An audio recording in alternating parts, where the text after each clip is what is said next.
You ask Tiger to solve. This deals with linear equations with one unknown. The final result is x equals 1. Let's solve it step by step. Simplify the expression. Expand the parentheses. Multiply the coefficients. Simplify the arithmetic. Group all constants on the right side of the equation. Add 48 to both sides. Simplify the arithmetic.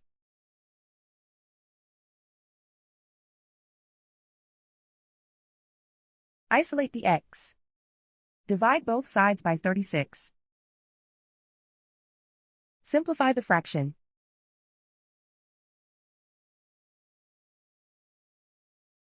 And so the final result is x equals 1.